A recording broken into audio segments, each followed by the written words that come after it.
નમસ્કાર મિત્રો, આજે આપણે વાત કરશું બોસ્ટનમાં બ્રાહ્મણ અને રેસ્ટોરન્ટના માલિક સાથે બનેલી ઘટના પર. અમરેલી જિલ્લાના એક નાનકડા ગામમાં રહેતા રમેશભાઈ શાસ્ત્રીનું જીવન બહારથી જોવામાં સામાન્ય લાગતું હતું, પરંતુ તેમના જીવનની અંદર વર્ષોની મહેનત, સંસ્કાર અને પોતાની પરંપરા પ્રત્યેનો અડગ વિશ્વાસ છુપાયેલો હતો. લગભગ 2 દાયકાથી તેઓ ગામડામાં ગોરપદુ કરતા, લોકોના શુભ પ્રસંગોમાં પૂજા પાઠ કરાવતા, લગ્ન પ્રસંગે મંત્રોચ્ચાર કરતા, ઘરમાં કોઈ ધાર્મિક વિધિ હોય ત્યારે બોલાવવામાં આવતા અને શ્રાવણ મહિનો આવે ત્યારે તો વહેલી સવારથી જ ભગવાનના નામમાં લીન થઈ જતા. તેમના પિતા પણ ગોરપદુ કરતા હતા અને બાળપણથી જ રમેશભાઈએ તેમની પાસેથી શાસ્ત્રની કેટલીક વાતો, સંસ્કાર અને ભક્તિનું મહત્વ શીખ્યું હતું. પરંતુ સમય બદલાતો ગયો અને ગામમાં આવક ઘટતી ગઈ. ઘરમાં પત્ની કાંતાબેન અને 2 બાળકો હતા. બાળકો મોટા થતા તેમને જરૂરિયાતો પણ વધતી હતી. રમેશભાઈ ઘણીવાર રાત્રે ઓટલા પર બેસીને વિચારતા કે આખી જિંદગી આમ જ ચાલશે તો બાળકોને તેઓ શું આપી શકશે. એક દિવસ ગામના જ એક ઓળખીતાએ તેમને કહ્યું કે અમેરિકા જઈને કામ કરવાની તક મળે તો મહેનત કરનાર માણસ પોતાનું જીવન બદલી શકે. શરૂઆતમાં રમેશભાઈને વાત અજીબ લાગી. તેમને અંગ્રેજી આવડતું નહોતું, અમેરિકાની જીવનશૈલી વિશે પણ બહુ ખબર નહોતી અને ગામની બહાર થોડું જ જીવન જોયું હતું. છતાં પરિવાર માટે કંઈક સારું કરવાની ઈચ્છાએ તેમને નિર્ણય લેવા મજબૂર કર્યા. લગભગ 42 વર્ષની ઉંમરે તેમણે ભારે મનથી ગામ છોડ્યું.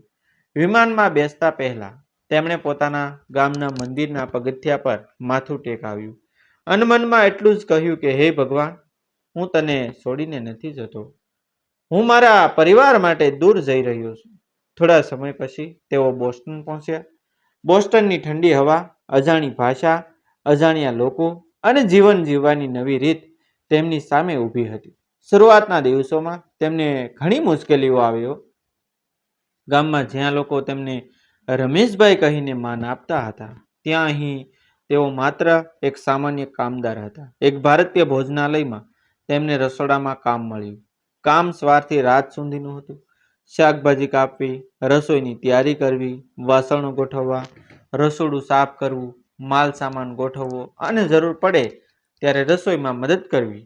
તેઓ જે કામ મળતું તે કરતા. તેમને પોતાના ભૂતકાળનો કોઈ ગર્વ બતાવવો નહોતો. તેઓ જાણતા હતા કે જીવન ફરીથી શૂન્યથી શરૂ કર્યું છે. તેમ છતાં તેમની અંદર એક વસ્તુ એવી હતી જેને તેઓ કોઈ પણ સંજોગોમાં છોડવા તૈયાર નહોતા, અને તે હતી તેમની ભક્તિ. શ્રાવણ મહિનાનો નજીક આવતો હતો ત્યારે તેમણે પત્નીને ફોન કરીને કહ્યું હતું કે આ વખતે પરદેશમાં રહીશ, છતાં શ્રાવણ મહિનાના ઉપવાસ અને ભગવાનની ભક્તિ છોડીશ નહીં. કાંતાબેને પણ તેમની હિંમત આપી હતી. શ્રાવણનો પહેલો સોમવાર આવ્યો. રમેશભાઈ વહેલી સવારે સ્નાન કર્યું, પ્રાર્થના કરી અને ઉપવાસ રાખ્યો. આખો દિવસ તેઓ પાણી અને નિયમ મુજબનું સેવન કરીને કામ કરતા રહ્યા. બપોર પછી રસોડામાં કામનો ભાર વધી ગયો. રેસ્ટોરન્ટમાં ગ્રાહકો વધતા ગયા અને માલિકે રસોડામાં તૈયાર થતી એક વાનગીની ચકાસણી કરવા રમેશભાઈને કહ્યું. રસોઈના સ્વાદની તપાસ કરવા માટે તેમને ચાખવાનું કહેવામાં આવ્યું. રમેશભાઈએ નમ્રતાથી હાથ જોડીને કહ્યું કે આજે શ્રાવણનો ઉપવાસ છે મારે, એટલે હું ખાઈ શકતો નથી અને નિયમ પ્રમાણે ચાખવાનું પણ હું ટાળું છું. તેમને લાગ્યું હતું કે આ વાત સરળતાથી સમજાઈ જશે, કારણ કે તેઓ કોઈ કામ ટાળવા માટે બહાનું બનાવી રહ્યા નહોતા. તેઓ અન્ય રીતે રસોઈની તપાસ કરવામાં મદદ કરવા તૈયાર હતા. પરંતુ માલિકનો ચહેરો અચાનક બદલાઈ ગયો. તેણે કડક અવાજમાં કહ્યું કે અહીં ભક્તિ કરવા આવ્યા છો કે નોકરી કરવા? રમેશભાઈ થોડા ક્ષણ માટે ચૂપ રહ્યા. તેમણે ફરી સમજાવવાનો પ્રયાસ કર્યો કે તેઓ કામથી ભાગી રહ્યા નથી, માત્ર આજે ધાર્મિક ઉપવાસ હોવાથી આ સાખી શકતા નથી. પરંતુ ગુસ્સામાં માલિકે તેમની વાત સાંભળવાને બદલે તેમના ધર્મ અને તેમની ઓળખ વિશે અપમાનજનક શબ્દો બોલ્યા. રસોડામાં ત્યારે ઊભેલા રમેશભાઈને એ શબ્દો માત્ર કાન સુધી સંભળાયા નહોતા. જાણે વર્ષોથી પોતાના સંસ્કારો માટે તેમણે જે માન સાચવી રાખ્યું હતું તેના પર કોઈએ હાથ મૂકી દીધો હતો એવું તેમને લાગ્યું. સૌથી વધારે દુઃખ તેમને એ વાતનું થયું કે તેઓ કોઈ પાસેથી વિશેષ સન્માન માંગતા પણ નહોતા. તેઓ માત્ર એટલું ઈચ્છતા હતા કે પોતાની ધાર્મિક માન્યતા જાળવીને પોતાની મહેનતનું કામ કરી શકે. ગુચ્છામાં માલિકે તેમને ધક્કો મારીને એક તરફ ખસેડી દીધા. ક્ષણભર માટે આખું રસોડું જાણે શાંત થઈ ગયું. રમેશભાઈએ પોતાના કપડાં સરખા કર્યા, આંખોમાં ઉભરાયેલા ગુચ્છાને રોક્યો અને માલિકને સામે જોયું. તેમના જીવનમાં અનેક વખત અપમાન આવ્યું હતું, પરંતુ એ દિવસે તેમના મનમાં કંઈક તૂટી ગયું હતું અને સાથે કંઈક નવું જન્મ્યું હતું. તેમણે ધીમા પરંતુ દ્રઢ અવાજમાં કહ્યું કે માણસ નોકરી ગુમાવી શકે, પૈસા ગુમાવી શકે છે, પરંતુ પોતાની આસ્થા અને આત્મસન્માન ગુમાવીને કમાયેલો પૈસો તેને સુખી નહીં કરી શકે. જો મારી ભક્તિ તમને એટલી મોટી મુશ્કેલી લાગે છે તો મારે પણ અહીં નોકરી નથી કરવી. એટલું કહી તેમણે પોતાનું કામ છોડ્યું અને રેસ્ટોરન્ટમાંથી બહાર નીકળી ગયા. બહાર બોસ્ટનની ઠંડી હવા ખૂબ ચાલી રહી હતી. તેમની પાસે તે ક્ષણે કોઈ બીજી નોકરી પણ નહોતી, પોતાનો વ્યવસાય નહોતો અને ભવિષ્યની કોઈ ખાતરી પણ નહોતી. છતાં તેમના પગ ભારે નહોતા. તેઓ ભારે ઘરે પહોંચ્યા ત્યારે કાંતાબેને દરવાજો ખોલ્યો. પતિનો ચહેરો જોઈને જ તેમને સમજાઈ ગયું કે કંઈક બન્યું છે. રમેશભાઈએ શરૂઆતમાં કંઈ કહ્યું નહીં. તેઓ એક ખુરશી પર બેઠા અને થોડા સમય સુધી ચૂપ રહ્યા. પછી ધીમે ધીમે આખી ઘટના પત્નીને કહી. કાંતાબેનના ચહેરા પર પણ દુઃખ આવ્યું, પરંતુ તેમણે પતિને એક જ વાત કહી કે તમે ખોટું કંઈ કર્યું નથી. નોકરી ફરી મળી જશે, પૈસા ફરી આવશે, પરંતુ જો આજે તમે તમારા આત્મસન્માન સામે ઝૂકી ગયા હોત ને તો કદાચ આખી જિંદગી તમને અંદરથી પસ્તાવો થાત. આ શબ્દો રમેશભાઈના મનમાં ઉતરી ગયા. તે રાત્રે બંને પતિ પત્ની લાંબા સમય સુધી ઊંઘી શક્યા નહીં. સામે ટેબલ પર થોડા પૈસા પડ્યા હતા, ઘરના ખર્ચ હતા, બાળકોની જવાબદારીઓ હતી, નોકરી ગઈ હતી. છતાં રમેશભાઈના મનમાં એક વિચાર વારંવાર ઊભો થતો હતો કે આખી જિંદગી બીજાના રસોડામાં કામ કરવાનું જ છે કે પોતાની આવડતને એક તક આપવી જોઈએ. ગામમાં તેઓ વર્ષોથી લોકોના ઘરમાં રસોઈના પ્રસંગો અને ધાર્મિક કાર્યક્રમોમાં રસોઈ બનાવતા જોયા હતા. ભારતની વિવિધ વાનગીઓનો તેમને સારો અનુભવ હતો. કાંતાબેનને પણ ગુજરાતી અને ભારતીય રસોઈ બનાવવામાં સારી આવડત હતી. બંનેએ રાત્રે નક્કી કર્યું કે જો નોકરી નથી તો નાની શરૂઆત પોતાના હાથથી કરશું. બીજા દિવસે તેઓએ બોસ્ટનના એક ભારતીય વિસ્તારમાં નાનું સ્થાન શોધવાનું શરૂ કર્યું. મોટું રેસ્ટોરન્ટ ખોલવાની તેમની પાસે ક્ષમતા નહોતી, તેથી તેમણે નાની જગ્યા ભાડે લીધી. શરૂઆતમાં ત્યાં માત્ર થોડા ટેબલ હતા, નાનું રસોડું હતું અને બહાર એક સાદું બોર્ડ લગાવવામાં આવ્યું હતું. લોકો માટે તે માત્ર એક નાનું ભારતીય ભોજનાલય હતું, પરંતુ રમેશભાઈ માટે તે તેમની મહેનત અને આત્મસન્માનથી ઊભું કરેલું પ્રથમ ઘર હતું. શરૂઆતના દિવસોમાં ગ્રાહકો બહુ ઓછા આવતા. ક્યારેક આખો દિવસ પસાર થઈ જાય અને માત્ર થોડા લોકો જ ભોજન કરવા આવે. કાંતાબેન રસોડામાં મદદ કરતી અને રમેશભાઈ ગ્રાહકો સાથે વાત કરતા. તેઓ દરેક ગ્રાહકને પોતાના પરિવારના માણસની જેમ માન આપતા. કોઈને મસાલો ઓછો જોઈએ તો ઓછો કરતા, કોઈને ગુજરાતી સ્વાદ ગમતો તો તે મુજબ બનાવતા અને કોઈ ભારતીય વિદ્યાર્થી ઘરે જેવો ખોરાક શોધતો આવે તો તેની પસંદગી પૂછતા. ધીમે ધીમે વાત ફેલાવા લાગી કે બોસ્ટનમાં એક નાનું ભારતીય ભોજનાલય છે જ્યાં ખાવામાં ઘરનો સ્વાદ મળે છે. એક દિવસ બે ભારતીય વિદ્યાર્થીઓ આવ્યા. તેમણે ભોજન કર્યું અને પોતાના મિત્રોને કહ્યું કે પછી થોડા દિવસોમાં વધુ વિદ્યાર્થીઓ ત્યાં આવવા લાગ્યા. ત્યારબાદ નોકરી કરતા ભારતીય પરિવારો આવવા લાગ્યા. કોઈને ગુજરાતી થાળી ગમતી, કોઈને ઉત્તર ભારતીય વાનગી, કોઈને ઘર જેવી દાળ ભાત અને કોઈને તહેવારના દિવસોમાં ખાસ ભોજન જોઈએ. રમેશભાઈ દરેક ગ્રાહકને માત્ર પૈસા આપનાર માણસ તરીકે જોતા નહોતા. તેમને લાગતું હતું કે પરદેશમાં ઘરથી દૂર રહેતા દરેક ભારતીયોને પોતાના દેશના સ્વાદમાં પોતાના ઘરનો અંશ મળે તો તેની કિંમત પૈસાથી માપી શકાય નહીં. એક વખત શ્રાવણનો જ એક દિવસ હતો. એક ભારતીય પરિવાર રેસ્ટોરન્ટમાં આવ્યો. પરિવારની મહિલાએ રમેશભાઈને કહ્યું કે આજે અમે પણ ઉપવાસ રાખ્યો છે, અમારે ઉપવાસનું કંઈક ખાવું છે. રમેશભાઈના ચહેરા પર અચાનક એક શાંત સ્મિત આવ્યો. તેમણે પોતાની રસોડાની ટીમને કહ્યું કે આજે તેમના માટે નિયમ મુજબનું ભોજન અલગ બનાવજો. ભોજન પીરસવામાં આવ્યું ત્યારે પરિવારની વૃદ્ધ માતાએ એક કોળિયો લીધો અને આંખો બંધ કરી દીધી.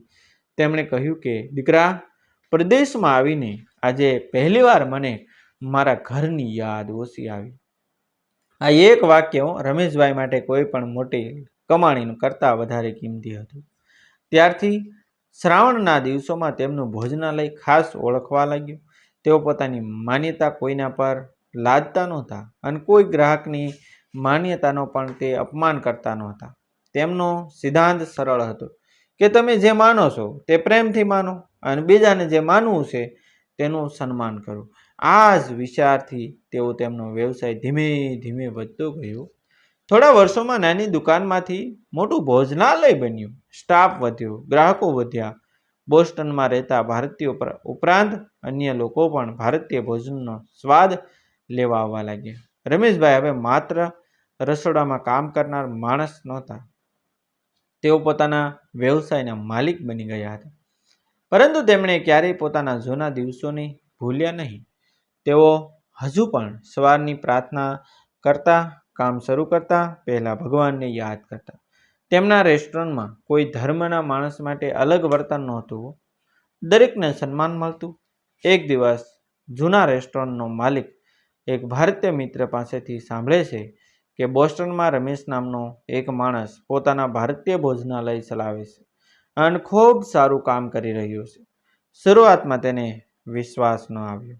પછી તેણે નામ અને સરનામું શોધ્યું. જ્યારે તેને ખબર પડી કે આ એ જ રમેશભાઈ છે જેઓ વર્ષો પહેલાં તેના રેસ્ટોરન્ટમાં કામ કરતા હતા, ત્યારે તે થોડા સમય માટે નિઃશબ્દ થઈ ગયો. તેની આંખો સામે એ દિવસ ફરી આવી ગયો. શ્રાવણનો દિવસ, રસોડું, સ્વાદ ચાખવાની વાત, રમેશભાઈનો ઉપવાસ, પોતાનો ગુસ્સો અને તે પછી ધક્કો.